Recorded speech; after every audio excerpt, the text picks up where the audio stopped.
Phénomène. Ouais, bonsoir père, ça va hein? Ouais, qui te regarde, bonne santé. Santé bien, a profité pour ça ba internaute, nyons tout ba Olanda biso.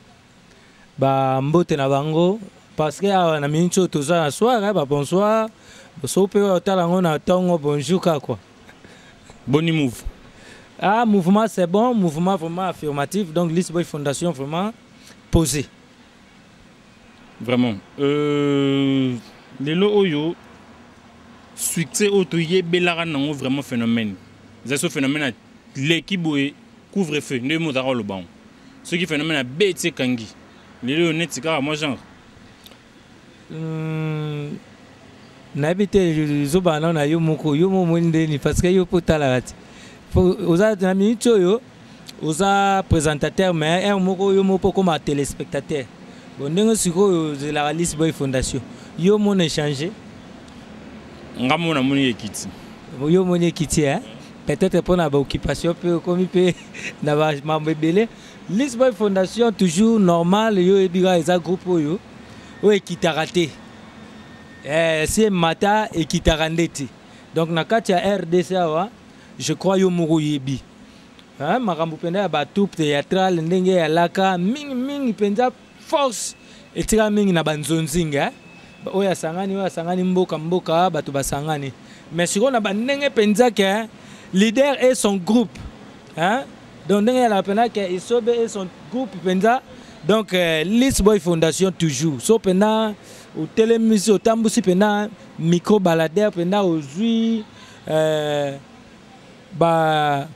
aujourd'hui pena donc l'impression à bateau au monde penda que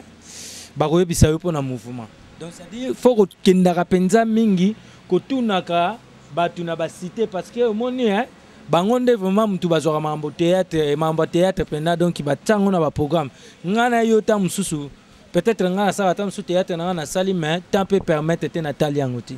Les appels mona yo musubu wana tante mo e bapenza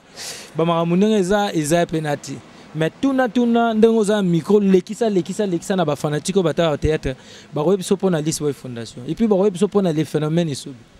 Ouais, to kozota un retourna mais obeti selon Zunzing les loyo ba biloko mingi bozo sala c'est comme si souvent ba milieu congolais à tevra na bana poto na ba pimeka ba congolais de ba Hollande c'est dur quoi. Donc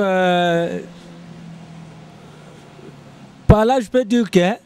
les amours mouké biso moko. On s'en prend biso moko parce que moi on a biso eza na ba valeur rebelle. Ba bon ba rebelle, ba artiste. Mais so otali mingi parmi bato ba sala rapena ba nzonzing. Donc ba bon kaka moi tamsu ba un peu sélectionné mais misusu peut-être. On s'en prend. Mais lelo oyo so tali par exemple théâtre tous on a valeur pendant so batu ba seka mort tout banan na comédie parce que on est moi une particularité nanga on s'en prend so tous une comédie na ko ça la sélection mo boy na zui phénomène sobe na zui fiston sai na zui vue de loin na zui vieux Tito bon ba vieux c'est tout ba ami qui va on s'en prend na zui na attend ba au bazar na zui vue de loin na zui sai ngai phénomène vieux Tito to koti sundiata hein misa so pakaloui ba o basa pena ba comédie ko na ba kota ba père sala sko sélection ndengo na tia batu ba fanda siko na ba parler ba tala siko ba comédien ndengo ba sangani na ebité ko sekande nini ça on s'en parle oui ko sera yo so ba bi pena na ba rôle normal on s'en parle ba zappé ba o ba ko jouer ba rôle wana net ba vient à biso ba ilombe on s'en prend ba vrai acteur toujours ba PDG Mundoeri on s'en prend toujours le cola ba za belé mais so talita mususu e belé te basala nzonzi on s'en prend mais ba producteur moko ta mususu to ebité so eza problème nini so pe ba ranking nango pa e banda to e baté mais au moins na ka ayo sa boulot wale yo utoza surprise uta na télévision oh au passage au théâtre obina mbula banda te na pa ya lekela te mbala moko ba représenter théâtre na biso RDC partout à l'étranger ozo on pense siko ba bon tant ba otuna siko yo ba comédien ya Congo ba otala ba o ba mona na banzonzing ba étranger ba okanisa ke eza bango mais nzoka ba mbiaka oyo bako représenter RDC na boulot oyo ba biso yo to fandi mais balobi bino pe bosenga bango cher ngona bazwaka bango e ba to bana osali boso ndeni to yokana kaka yo tuninga ezalo wana ti produit so yo keneti na marché okomona par exemple olingo liata mususu poulet ozo mpana yo banda ata prix ya poulet yebana mais otuna kaka poids 13 combien poids 12 combien ozo mpana parce que poulet nyonso to ya poulet mais eza poids moko tu ozo mpana mais kolo siko moteki nda oyebisoke na oteka nini balimana nga autant yo siko mto oyebake so boyokani c'est ça et les cas c'est pas ça toujours comme ça parce que yo étant poulet dans marché poids nous a poids nga ata ba poids 23 vraiment comprenez là que ce phénomène est sobé vraiment les lots yo tout le monde a bien un peu partout yo ça il a vu de loin prix yo wana les lots bozama kasi c'est dur quoi vous avez vraiment sollicité partout bon parce que yango no le baizaka ke kosaka musa malamu monita onto bosa musa kitoko bo bando zape solliciter ils ont pas nezala ndenge wana soki musale ça ma bien ba obenga yo ba marché bandoya c'est ça donc ezaka dire ya musala nde ça manango bien na bactère otangi wana bana poto bazolela depuis rançon na même bien na poto ti lelo botika sur ozonga te bozo banga ba combattant binope to ba production des athées te za ba production des athées nga vraiment na pas ba combattant te nga pas ba combattant te d'abord na yenda poto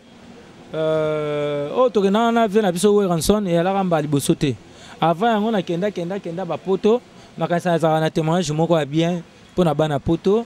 na mo pa mbate na toujours respect badi nanga même na interview boye na sola quand même bien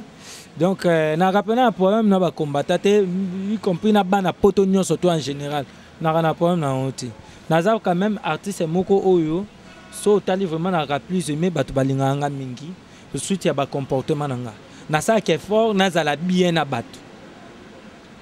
phénomène sobé vous a parmi ba icône tata congolais lelo wana mutaobo yango azate mais le problème c'est passé mikolo na kin na biro kimango mais kimango te faut pas sa réponse pour bana poto ba ozela yango ça c'est patron ba comédien congolais vous êtes d'accord non mais dès qu'on est titolo ba les phénomènes ngana phénomène ba comédien ozo pas ngana phénomène ya ba comédien phénomène izanen phénomène aza muto asekisa batu donc c'est-à-dire asisi batu mayele ozo pas donc phénomène aza muto boko comprendre été ngata on a que le phénomène est sobé batu tout bandima que celui-là un phénomène ba massa ba ça isa ba boya te ba benga nga phénomène so il est pas une idéologie na que yé patron ba comédien nga pe na boya on prendre na confirmant et puis je reconfirme patron ba comédien c'est ça isa mais ba collègue na yo mo penet kana bana na mo ba zo boya yango non bana nga te bana nga yi ba ko boya yango te parce que ba yebike wana za c'est un pote à moi donc ba ko boya yango te bana nga ba yebike ba ko boya te parce que wana mutu nanga number 1 de la comédie on s'en prend mutu ko boya yango te on s'en prend na mukileza mzamba pesa mutu na mutu mususu ba pesi bango mususu ba pesa ye likabo ya boye mususu ba pesi boye mususu faut accepter donc il faut tout accepter nyon surtout wana on s'en prend donc neti masa nanga José de Londres Sida Bilele yene mutu aza donc na ba saper ya ba comédien mais seconde nga na bona salité obeti bien mais ye saper na biso on se comprend et nous le baté que le quoi ça za patron ba comédien na ba comédien ba patron bazate ba patron bazali tangu ba o ba patron ba ali yana lelo que no boy idéologie moi ma liboso kasi po nini te obeta ite obika ngande patron liboso fo muninga ya lobi idéologie na esima yo boyi ko boya na wana nde mabe mutu nyonso to aza libre ami loba oyo ya lobi oyo mususu ako ya pe lobi soko ya lobi abi nzamba ba comédien eza ye o mususu oyo ya lobi ke aza soki satan ba comédien eza ye donc appellation ya mutu na mutu oyo lingi donc c'est ça moi na mai nanga batika idéologie na ye batika ngo eza na ngo mabete ba o ba l'équipe ba patron pe ba ali on s'en prend Orotangela biso comédien moko. Ou à l'équipe bino na l'art. À l'équipe biso na l'art. Koleka neto ebité parce que omoni mutu na mutu aza compte na mutu na ba faire na ye. Moyen na ba ezate tam susu ngana ko tanga masa wana mo nga aleki na ngai. Oso pa. Musu pe na ko tanga ye omona na minute yo a defa na quoi. Donc on se comprend. Donc moi ba ezate. Mais sauf que na ebi patron ba comédien ça. Mais na ebi te mutu l'équipe batuna la. Donc le roi a confirmé ça à l'équipe à patron c'est à l'équipe bino tuna la. Koleka na la na ebité mais na bi na confirmé aza patron ba comédie. Mais koleka na la net ko na ebité parce que ba compte ya batu foyeba. Mais moi la mai aza patron. Voilà, je pense que débat oyo ba masa ngana opesa batu conseil. Batika oben na ba litanie, batika osala ba débat belé. C'est comme ça. Comme moi je suis le meilleur le number one. Nde na lobby boye na lobby naza numéro 1 ya makambo osekisa na ba comédien monde ozo comprendre donc mususu pa koya eso benini yango ngana leki bazanga te on comprendre mais eza nango na ya nango normal mutu na mutu ya mi lobela parce que normalement mutu fo mi lobela kaka ozo comprendre ata biso toza batu mo bamsu bayaka kaka ngana message ko loba te moleki na émission poani oye po loba on comprend donc c'est ça voilà au lobby aux number 1 ya ba comédien pour na nini tele lo ba comédien na biso ba Congo ya ba congolais bino pour ça ba spectacle était du genre one man show ba collègue na bino ba ivoirien ba français le ba Jamel de Brousse tout ça pour ça bilo bongote pour nani mais ngaku tu mukonza biloko wana ça la wapi nga le bongo na habité to prestaki awana nini to prestaki na deuxième édition ya festival Toseka to ça qui style one man show to ça style one man show et puis nga na prestara trop na ça ba voyage na nga mingi tam su na voyage nga moko place na kendara mona na ça ba voyage neti ba période ba kermesse na ki tout le temps en cheval na pour na ba spectacle soit na même ma groupe peut-être na banda osala ba spectacle comme ça one man show nga utu mkonza biloko wana ngai pena omoni ka ndenge esplanade eza boyi bakito tu bakota pena batu bavandi plein bateni nga mwa podium muke wana miko cravate ubi atiji kaka nga moko face au public mais kozala somo batu bakweyaka somo wana pene ya makambo na nga makambo ya comédie one man show donc nga utu don yango wana ba Patson ba laki awa to yaki ba go to prestaki na bango nyonso tu ba Galawe ya nani ba comédien belé Afrique ya libanda to alaki na ba Siriki ba Suke to alaki wana bango kutu ba mingi ba no prester ensemble mais biso penze alaki na parce que awa na RDC to I5 yaki ngai yaki vient na biso Kadiombo Max yalaki Dauphin na sai na 5e Kachala, artiste et comédien mon Kachala, toi qui 5, auto représentait RDC, mais c'était terrible. Waneza basangisi bino, mais qu'il y a bino moko, basangisi bino, tu peux avaler libanda. Donc il y a le festival quoi. Parce que comédien, mais bino moko, du genre phénomène d'autres sur le bar que yo moko. Bilo a bon ezala penara, to ba ezala te. Ezala ngana sala, ngona uto ebisa yo ta na ba période nyonso tout toi ki ya nini. Ya kermesse, ya bani ya vacances. Na ça y ba spectacle belé na ba no prester seul ah na nini na beta ki pe na la Zamba wa Lis Boy Fondation bactère na nga ba joaki bango nyonso tout groupe Mobimba mais ngai na spectacle na prester za one man show na préparer spectacle na nga one man show mais ba artiste na nga ba joaki ensemble. Voilà, j'espère le boss Patrick Momo Mukonzi Ayoki na le prince mondial na Suède toujours na top. Bientôt pour le phénomène one man chokara a aussi katozali na place du cinquantenaire. Donc ça je confirme le boss et le wane osalima quoi. Et osalama ba producteur nga utuna nga pour na mutu ba producteur kaka. Nga bana nga pa na la ndeni. Nga lo ba ko producteur ko bimsa paquet. À ça c'est un spectacle aux discuté même à RDC même partout dans le monde entier. À discuté pour nga na za roi mai. Donc si on a coutani na minde na se transformer na comme le quoi bang. Attends, nga que notre tourner film mon na Chine. Je crois que bimana parce que Georges mon producteur il a filmé hollandais na bité soto sola na inde ni. mais film on a tourné na ba chinois na tourné film semi karaté na comédie donc obetso na mnoni oh anglais ko anglais na chinois le phénomène a bêta anglais bêta chinois oh la bêta anglais you speak English you speak English. Voilà, tu as commis presque à la fin, moi, mot de la fin, puis nous recevons le producteur. On produit, et alors quoi, net, on appelle ça par exemple, on a le roi poisson. Poisson, bataninga na mesa gambela. Donc, ce qui est alinga tanga na madesu, alinga tanga na pondu, alinga tanga na fumbwa, na poisson, na courage to na okeneti, na bumbu, na funguli njungu wa pondu, batunga Thompson, na mikoti si na kati. Non. Donc, naza le roi la produit, ce qui est alingi, asala nga foya, to sololi. Nazaka nanga pe normal na solo na kitoko bato ba pandanga sango phénomène a compliqué ka cher tout ça pour ba baby sakaka ba image yango wana pe to tikela bango ba bomaka bato ba sanga ka cher bato wana boye to a compliqué pa wapi nyoso tuka poto zalate mais to za na ngolo nzambe to sa musala yango wana pe musala to sala donc na o bango ba o sala donc to tout wana oyo na oyo ekokanite. Voilà. Festa obligeant.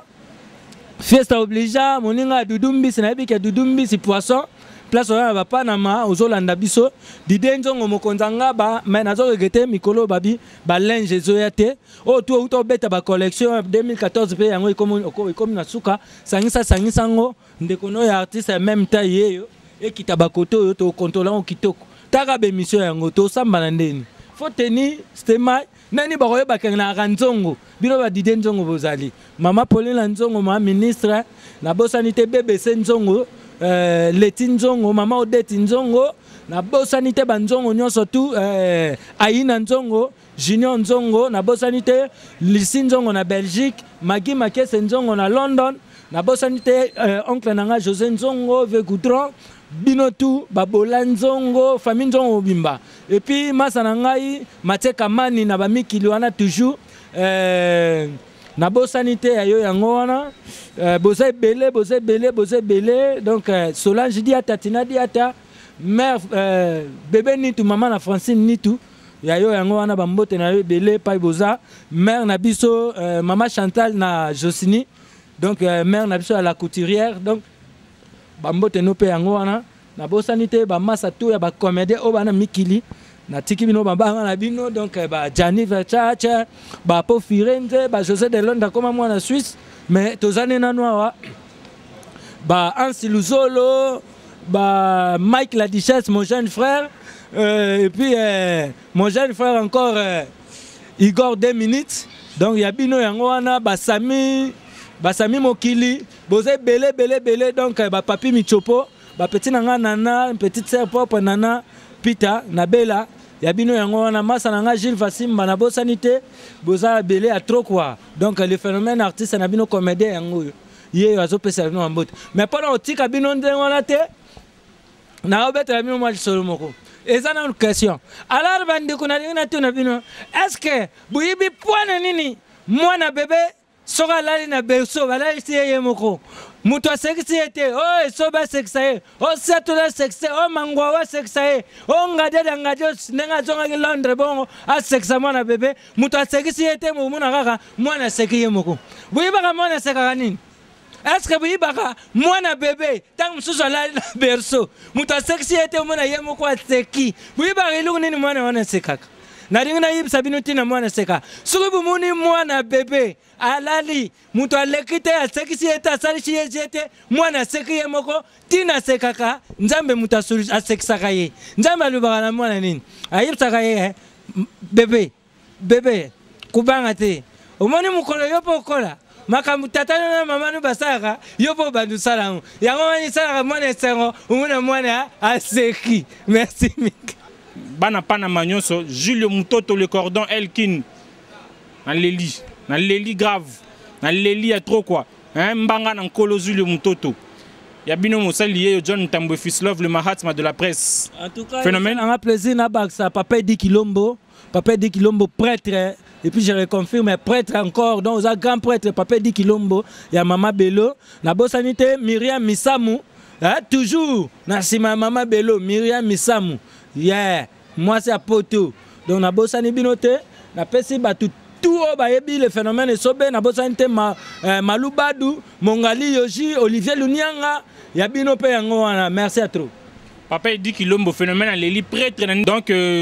www.bomokoyamboka.com merci na boss Patrick Momo Digital merci na mère merci na Jules Mutoto Mbanga na Nkolo Gino la caméraman na l'eli quoi big up.